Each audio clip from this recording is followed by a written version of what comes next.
everybody. Welcome back to our show. I am very delighted to have Paul Graziano with us. Some call him Paul Revere. Why is he called Paul Revere? It's because he's been putting community boards and local civic organizations on high alert. His message is, the developers are coming. The developers are coming to tear down your homes and replace them with apartment houses. What is this alert about? It's a plan by our dear Mayor Adams to tear down small outer borough communities in order to allow the largest New York City developers to build high-rises in their place in the outer boroughs. In the name of right-sounding words, foster vibrant neighborhoods. Doesn't it sound beautiful? Relocate small businesses so they can be near their customers. Create gentle density and missing middle housing. Oh yes, build housing that is more affordable. Watch out, when you hear that word affordable, watch out. They are calling this zoning package the City of Yes. People listen to the bright-sounding words. They don't think, what does it mean? They are blinded by its brightness. They only hear hope. They do not research into what has already happened when those bright-sounding words have been put into effect. Today, Paul Graziano is going to help us find out what those bright-sounding words actually mean.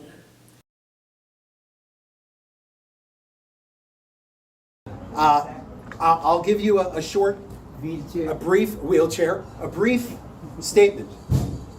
I had this discussion with my nephew, who's 23 years old. He's one of those scooter people. And we had this whole big discussion, and he said, and he lives in Astoria, okay, as many young people do. And he said, you know, those cars are very dangerous. I said, well, frankly, the scooters are way more dangerous than the cars. The scooters are driving on sidewalks. They're running into people, cars, everything. Well, that's because there's too many cars. If there were no cars, then the scooters would go in the street. Okay. Well, how about grandma and grandpa? How are they going to get around? I happen to live on the same block I've lived on my entire life. My parents live next door, and they're both very able. They take the subway all the time. They take buses. They drive. They're 83 and 86 years old, and they're still going pretty strong, but not everybody is. So how are they going to get around? Oh, they can take Accessoride. Wow. Listen, do you even know what Accessoride is? Well, sure. Well, if it even shows up. Right. Right? And yeah, they're going to take them shopping and to the doctor and when they want to go see a show in the city and all of these things. Sure. So this, unfortunately, is the mindset, especially of younger folks who are not from here, right? Who, just a little note for all of you. There's been a mass exodus of people from government in the last decade in the city of New York. They have been replaced with 20-something kids, mostly not from here. Right. Right?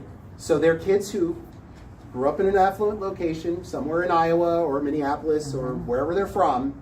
They've moved here. They're between the ages of 22 and 30, and they have a very specific worldview that does not match the reality that most of the rest of us are living. So they are the staffers for the council members and the mayor. They are the staffers for agencies. These are the people who are informing decision makers of what they should do, which is terrifying because it does not reflect the reality on the ground. Sorry, this gentleman and then you. Thank you. I have a couple of things. You said a lot of stuff tonight. I'm sorry, it's a lot to take in. I'm sorry. It's okay. It's all right. I get it.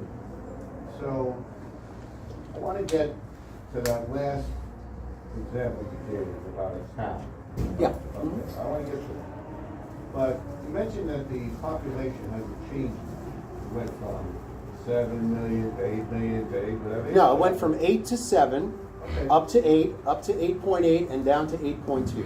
Now, there's been a lot, now, because I heard you say we're 15% private. 15% zoned So, single family. Single family, which is nothing. Nothing. It's nothing, right? Correct. So what is this? So let me just say, so Sure. you hear all the stories about how the rich people are leaving New York in droves. So the tax revenue is going down, obviously.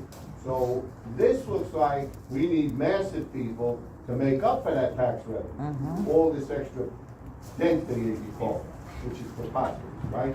Because how are you going to possibly live with all these extra people? You got traffic up the gazoo here.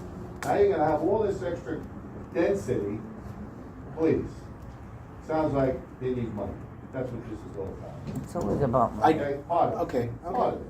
So now, that's my little shtick. Now let's get to your last proposal about Yep. tax. Now, not knowing the details, and I'm not asking you to go into that, but in creating that, what does that require for us as the individual homeowners? Are we gonna have to pay our own freight, so to speak? Okay, so I'm gonna talk to your first piece first, and then the second piece second. So the first piece is, it's not about tax dollars, and one of the things that folks have to understand is that the most tax beneficial property in the world is undeveloped land. It actually gives you back more of a return per dollar, right? So we live on futures. Okay, our taxes that we're paying now are actually a debt payment to work that was done 10 years ago. Right? We're living on fumes because of obligations that the city has made, whether it's with unions, whether it's with, municipal workforce increases in payment, whatever it is. I'm just explaining to you. This is not about raising revenue. This is about helping the mayor's donors and his developer friends build wherever they want. It's really that simple. There's nothing else to it. This is not going to solve any kind of housing crisis, which I challenge that term. We have a housing mismatch. We have people who can only afford rent here, and the rent is here, and the housing they want to build is here. It's not here, right? So we have a housing mismatch. We have tens of thousands of units that are vacant all over the city. We've lost over 1 million rent stabilized units in the last 25 years, and that's because of the city council and the legislature who did that 25 years ago. So what they have done is they deregulated all the rent stabilized units, or not all of them, but about 60% of them in the city, and then they want to build more market rate housing on our backs to supplement that. But again, building 120 units per year per community board is not going to take care of an affordable crisis, which is nothing of what they're going to be building. This is all and the statement from DCP was, Department of City Planning was, oh, but we're going to keep building these units. And I said, you would have to build 100,000 units a year for the next decade and a half to meet that number. And that's not going to happen. We don't do that. We don't do that anywhere, not just in the city, but anywhere in the world. They don't do that. Even in countries where there's lots of informal communities, they don't do this. So, again, this is a plan devised by developers to crack open neighborhoods so that they can build wherever they want. There will be no infrastructure improvements. There will be no more police or fire. There will be no more school seats. There will be nothing for you for this plan. They have stated this. Jimmy Otto, the buildings department, head of the buildings department, yesterday he was questioned by a council person. How are you going to deal with all of the new development when you're already down 20% in your agency because another 30 people got arrested for bribes, right? And you barely do any work now. How are you going to take care of this for the added need for the new development? You know what his answer was? Literally, his answer, we're going to take care of that. So this is what we're dealing with. Now, your second question. Yes. So the details are this. This is not an easy thing to do. This would have to pass 2 sessions of the legislature. and then have a statewide referendum where you would vote on it on the ballot in order for it to become law. It's a constitutional amendment. It is not, this is not, look, we're doing this because our backs are against the wall, right? We have very few options, as I showed. I've challenged anybody, please come up with another option. It looks like in your, Yeah. in your illustration, we're gonna lose. Even if we get to 26, they're gonna get 26. No. I said either we get 26 or more and we win, Right. or they get 26 and more and we lose. We have 51 council members. We need 26 to win. Okay, so that's the goal. The goal is to win. Part of the goal to win is to have this bill introduced to create leverage to say we're not playing anymore. We are going to move forward with this and to give us an escape route if this insanity goes through. If it goes through, if City of Yes goes through and we can get this passed, it will allow any community of 2,000 people or more, this is, again, focused statewide, 2,000 people or more, to create a map and create a town charter, which is not that, it's difficult, but there's a lot of boilerplate. It's not that difficult. Hold on, sir. And then you need to get 20% of your property owners within those boundaries to sign a petition, not a change.org petition, a legal petition that's notarized, a document. So let's say you have 2,000 homeowners in this area. I think it's more than that, but let's say you have 5,000 homeowners in this area. You would need 1,000 people to sign that. It's a lot, but it's not impossible to do, right, actually, especially with motivation. If it is all together, it gets submitted to the County Board of Elections by September 1st of any year. If it passes muster and there's no challenges, it would be on the ballot in November. Only the people within the boundaries of that area can vote on that issue. If it then passes, and again, it's only the actual voters, you don't have to get, if you have 5,000 voters, but only 1,000 of them show up, you need 501 votes, right? So let's say it passes. Then you have a special election for a new mayor and a town council. And 30 days later, you cease to be part of New York City. At that point, hooray, at that point, you negotiate for shared services. Sewer, water. Maybe you have a transition period where you're sharing police and fire, or you need 4 years to get your schools in order, or whatever it takes to get to that point, or you want a longer transition. If the city tries to not do it, the courts will step in. It's written into the bill and forces the city to negotiate with you. Okay, we tried to think of everything. The point is, and people say, wow, it's very difficult to run a town, and how are we going to do this? And I started looking, I live in Queens. I'm right next to Nassau County. Oh, Nassau County is so expensive. I started looking at the normal places in Nassau County, not Sands Point, not Oyster, not Mill Neck, or Oyster, or Old Brookville. I looked at Port Washington. I looked at New Hyde Park. I looked at Rockville Center. These are the normal places that resemble Eastern Queens. We pay more in taxes than they do. Really? I'm not lying. We pay more in property taxes per square foot than they do. Way more. Way more. So I looked at Rockville Center, for example. Rockville Center has 29,000 people. 29,000 people. Is that right? Or is it 26,000? I'm sorry, it's 26,000 people. Do you know what their property taxes? Do you know what their budget is? $52 million. That's $2,000 a person. 38 million of that is property taxes. 75% is property taxes. Oh. Okay? Then I looked at Garden City. Garden City has 23,000 people. Their budget is 69 million. And I believe it's 55 million is property taxes. So again, it's $3,000 a person. I started looking at my communities in Eastern Queens. Our numbers are off the charts for the property taxes. Off the charts. If you look at the numbers and you look at what, based on the population. If you're not in New York City anymore, what don't you pay? New York City income tax. For some people, that's a lot of money. You do have to create your own schools. You do have to create your own school tax, but it kind of balances out. It's not going to be a 900% increase in your tax bill. It's not easy, and I'm not saying that it's even the right solution, but what other solution do we have if we don't kill this? As I said, I'd love for people to come up with another solution. There isn't. We either win this battle or we lose it, and if we lose it, we need to have an exit plan. And the exit plan is either we sell our home or we remove our community from the city. It's really that simple. I like that So plan. Yes, sir. And then you, sir.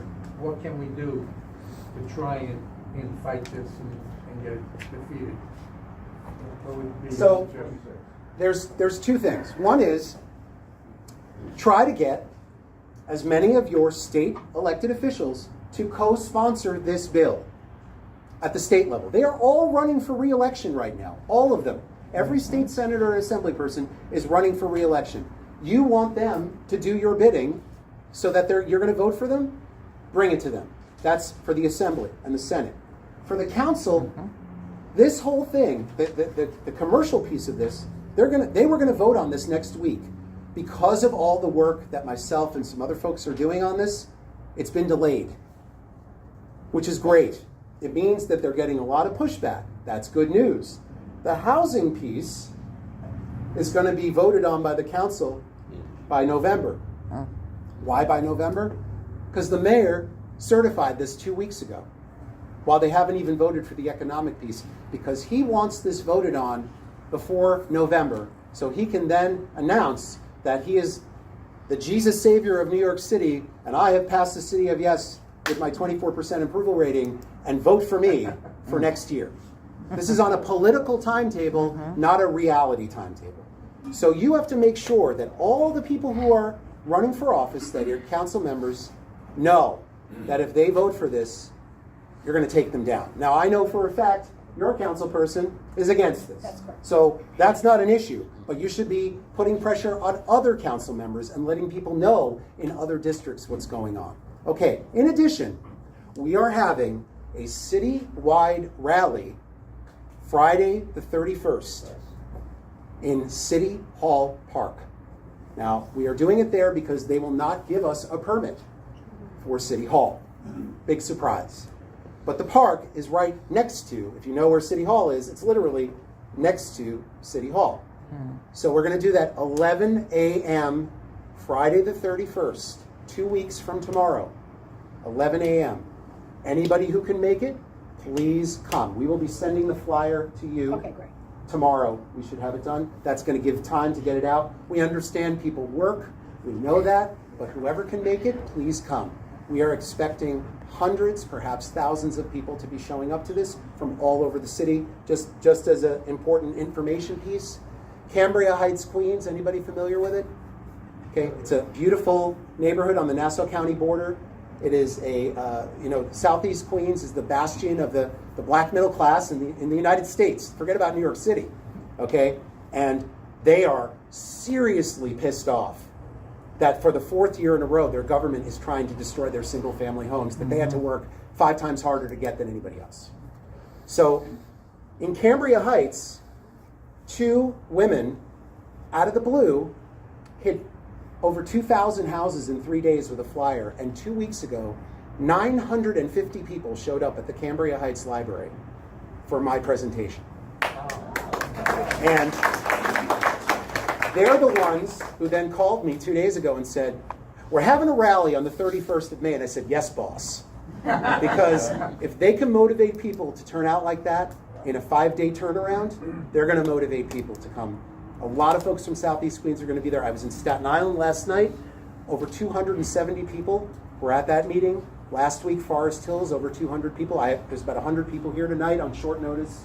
You know, this is what's been going on, and it's good. The more we do it, the more people are going to know. I have like 8 more presentations before the 31st. This is my 87th or 88th presentation in the last 5.5 months. So, thank you. I didn't mean it that way. I'm just saying we're trying to get the word out. You know, it's important. Sir.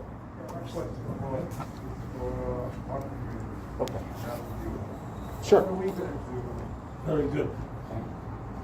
Could you come up here? What are we gonna do? Battle? Can't hear you.